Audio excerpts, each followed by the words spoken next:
Olá pessoal, aqui é Priscila Menezes, esse é o nosso Direito Empresarial com Café e na entrevista de hoje nós temos o professor advogado Rodrigo Marques, aqui de Curitiba. Rodrigo, muito obrigada, correria. Prazer é meu, Priscila. Rodrigo, entre uma ponte aérea e outra, entre uma aula e outra, conseguiu um tempinho para conversar com a gente. O tema de hoje são questões relacionadas a aspectos jurídicos necessários para montar uma startup. Rodrigo, legal. Vamos lá. Vamos lá.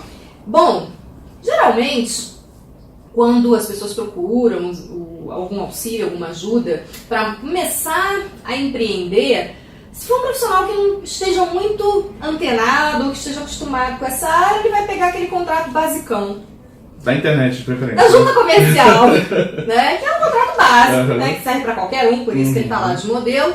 E as pessoas vão preencher aquele modelo padrão, basicão, e vida que segue. Só que existem uma série de outros documentos muito importantes para o pessoal que está aí com startup, que não é só um contrato social. Pode falar um pouquinho disso pra gente? Vamos lá. Primeiro, uma coisa que é muito importante que o pessoal entenda é que contrato social é igual certidão de nascimento. Você não consegue pegar uma certidão de nascimento de qualquer um e adequar para o seu filho ou filha. A empresa é um filho ou filha. Então ela merece que tenha uma certidão de nascimento personalizada.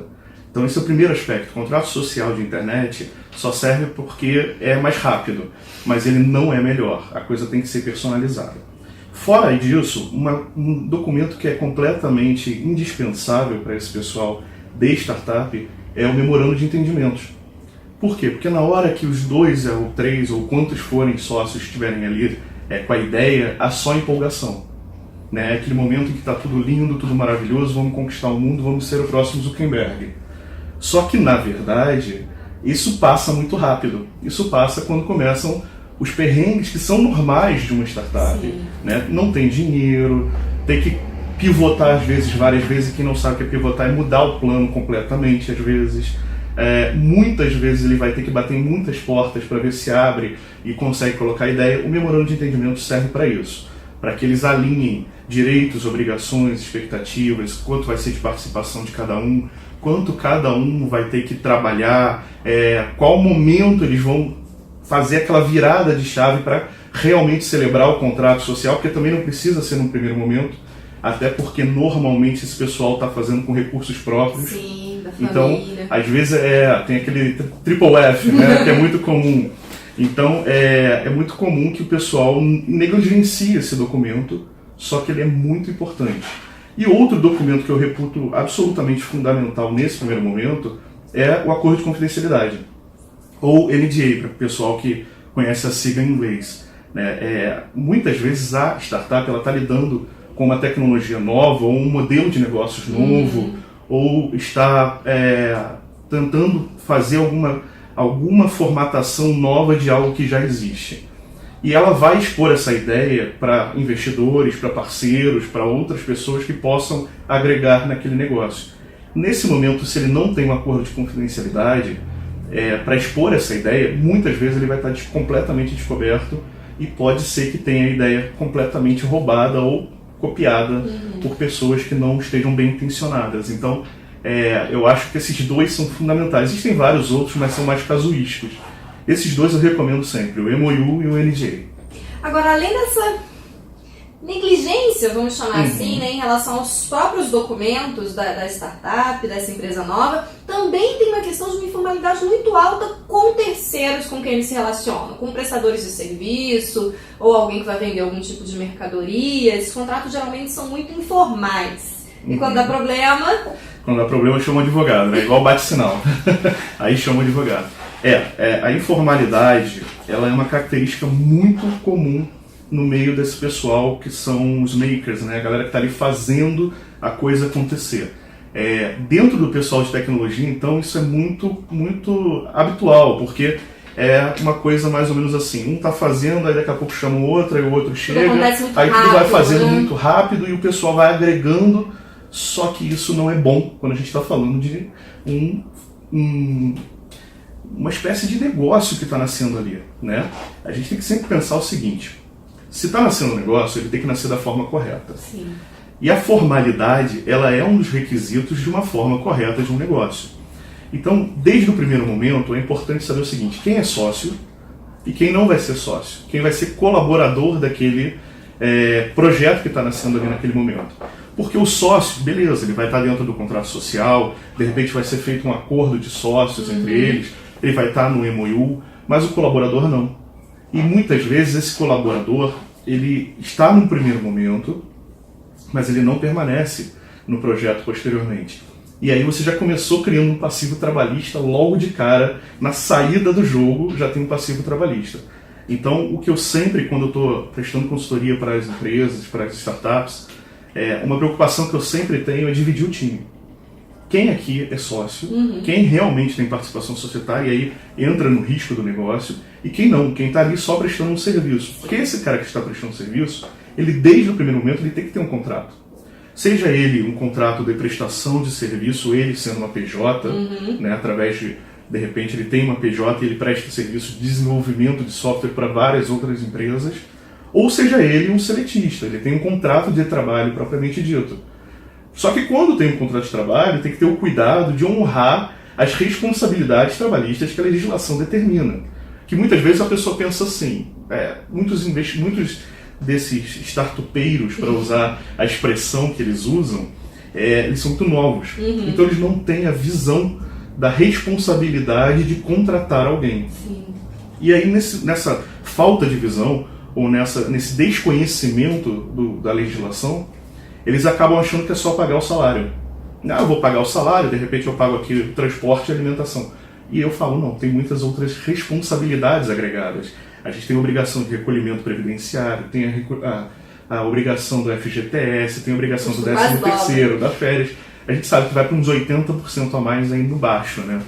Então, quando eu sento para prestar a consultoria, quando eu estou atuando como advogado para esse pessoal de startups, é muito comum eu falar, olha, ok, quem são os seus colaboradores? É A, B e C.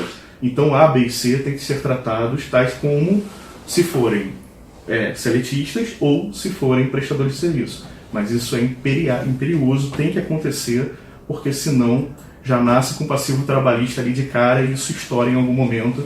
E um passivo trabalhista numa empresa muito, muito pequena acaba com a empresa. Agora, você estava mencionando que muitas vezes as coisas acontecem muito rápido e eles vão fazendo, muitos já têm alguma noção de como montar até um modelo de negócio básico. Tem um monte de livro que ensina a fazer isso e eles vêm com o tal do Canva, né? O Canva. E aí, simplesmente, aí na questão do planejamento financeiro deles, você já viu pelo menos algum que tenha se preocupado em fazer essa divisão de eu vou precisar de 1 ou 2 empregados, ou freelancer, que eles gostam de falar, freela, né? Então, esse cara é freela. Você consegue enxergar isso no planejamento financeiro deles da forma adequada? Não. Bom, não é muito supremo. Vamos dizer, na maioria das vezes não. Né? Existem basicamente 2 categorias de empreendedores de startup. Aquele cara que já é experimentado, seja ele um empreendedor serial, seja ele um executivo que tem uma carreira prévia, ele tem dinheiro, ele tem uma ideia e ele vai investir naquilo. E existe o jovem que está na faculdade, que está com uma ideia inovadora, que está com aquele sonho de mudar o mundo.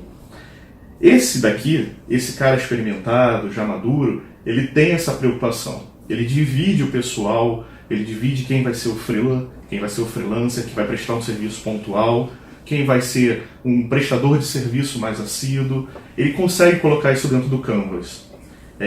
Já a galera do outro lado, que é a grande maioria, que são os startupeiros de início, aqueles novatos, eles não têm essa preocupação na maioria das vezes. Eles preveem o Lean, né, a metodologia Lean, então eles querem avaliar o produto junto com o consumidor, eles querem ver se tem o MVP, se eles chegam no MVP, mas o que internamente está acontecendo não fica muito claro. E não fica claro na divisão de tarefas, não fica claro em quem é o time de colaboradores e quem é o time de sócios, não fica claro, inclusive, na parte financeira. Às vezes fica uma coisa meio, olha, quando entrar dinheiro eu te pago. Só que quando entrar dinheiro eu te pago, funciona para o sócio, mas não funciona para o colaborador que tem um contrato de trabalho, seja de prestação de serviço ou seletista vigente. Então eu digo para você o seguinte, Priscila, é muito raro eu ver as pessoas fazerem um canvas corretamente, levando em consideração não só as obrigações que elas vão ter que adquirir naquele momento, como também a divisão de tarefas do time da forma correta. É uma empreitada. É uma empreitada. Na verdade, eu até costumo brincar, falo isso no curso, falo isso nas aulas, é a jornada do herói. Né? Ele começa com aquele chamado de querer mudar o mundo, e no meio do caminho ele vai passando por todos os desafios, vai aprendendo, vai melhorando, evoluindo, aí ele consegue entender como é que a coisa funciona e faz dar certo. Só que muitas vezes no meio desse caminho tem o Vale da Morte das empresas. E ele não passa dali na primeira, na segunda, na terceira, talvez na quarta ou na quinta ele consiga. Faz parte da maturação dele, né? E é uma questão que é muito cultural daqui, né, Rodrigo? Porque as pessoas não têm, no geral, né, o brasileiro, ele tem uma relação muito difícil com a falha, com o fracasso. E é um processo de experimentação. Total. Coisa que a gente, por exemplo, o empreendedor norte-americano tem esse perfil, né? Muitas vezes ele tenta, e pela quinta, sexta, sétima dá certo, né? Aqui, os amigos da família, você já tentou 2 vezes, cara, para com isso, você não tem talento. O americano ele tem uma coisa que eu acho muito legal, que ele fala assim, erra rápido. Se você quer errar, e você precisa errar, porque você só vai aprender, na maioria das vezes, pela experimentação, erra rápido. Porque se você errar lentamente, se você ficar insistindo, você agoniza nesse meio do caminho. O seu negócio não vai para frente. Então, se for para errar, erra rápido. Faz, tenta. Não deu certo, você errou, pivota, tenta outra coisa, vai para outro ramo, pensa de novo a ideia, reescreve o teu plano de negócios, mas cai para dentro, porque se errar 10 vezes, a 11ª dá certo. Então, eles têm essa resiliência de fazer o negócio dar certo. Faz parte do processo. Faz parte do processo, não acertar de cara. Agora, e nessa questão de fazer parte do processo, uma das questões mais complicadas é o planejamento tributário. E eu escuto muita gente dizendo assim, não, porque tá abrindo empresa, tá começando, não tem faturamento, vai ser muito baixo, põe no simples. Vira microempresa que tá tudo certo, né? Porque o nome simples, afinal de contas, né, deve significar isso mesmo. E aí, muitas vezes, principalmente quando as startups entram já em fase de operação e começam a ter algum tipo de receita, elas atuam no prejuízo. Normalmente. Né? Não é porque já está operando e o dinheiro está entrando que você está tendo um resultado positivo. Do ponto de vista tributário, geralmente quando você está dando consultoria, aconselhando, o simples realmente é a melhor opção? Nem sempre. É importante falar isso porque é o seguinte, depende. Você tem que entender qual é o negócio do cliente. Né? O cliente tem que entender o seguinte, eu sou carioca, eu quero fazer minha empresa no Rio. Será que é o melhor lugar para colocar a empresa? Será que a cidade, o município do Rio é o melhor? Por quê? Porque às vezes existem incentivos fiscais em alguns lugares para determinadas atividades. Então, quando eu falo do planejamento tributário para o pessoal, eu digo o seguinte, primeiro, entenda se o lugar onde você está tributariamente é o melhor. Caso você possa fazer uma modificação, você ir para outro lugar, vale a pena. Se você puder fazer isso. Se você não puder, entenda se o seu negócio se adequa ao simples. Porque às vezes não é a melhor opção. O simples ele parte de um pressuposto de que você vai tributar em cima do faturamento. Né? Mas às vezes o faturamento está virado, está negativo. Então, de repente, se for uma prestação de serviço, se o que você for fazer, a pessoa, a startup for fazer, tiver a ver melhor com um lucro real ou com algum outro regime tributário que possa vir a ser adequado naquele momento, faz mais sentido.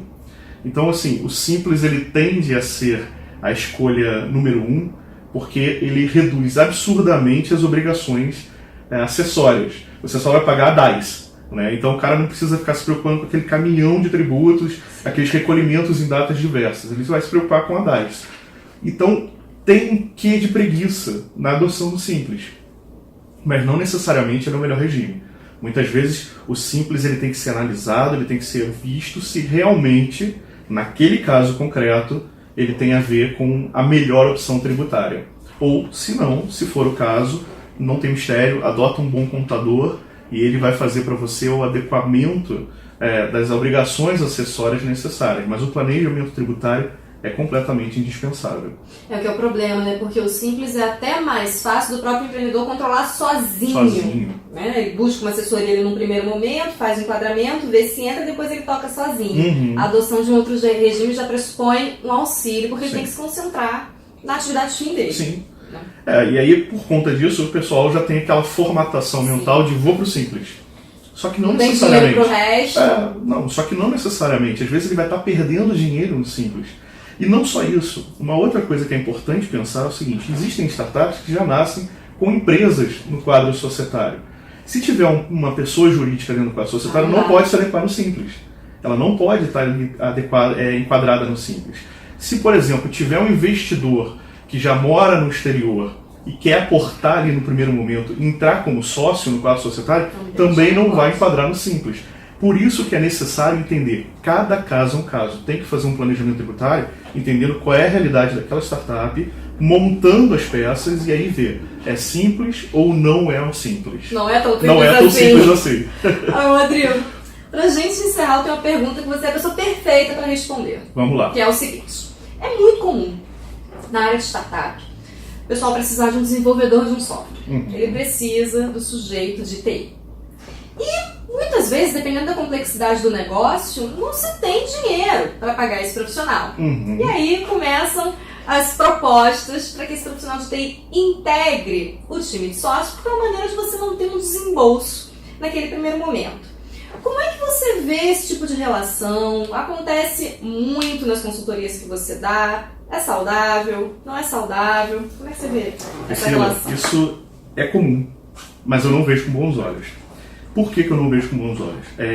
Geralmente, quando o empreendedor ele quer começar a startup, salvo raras exceções, ele não tem dinheiro. Ou ele tem muito pouco dinheiro.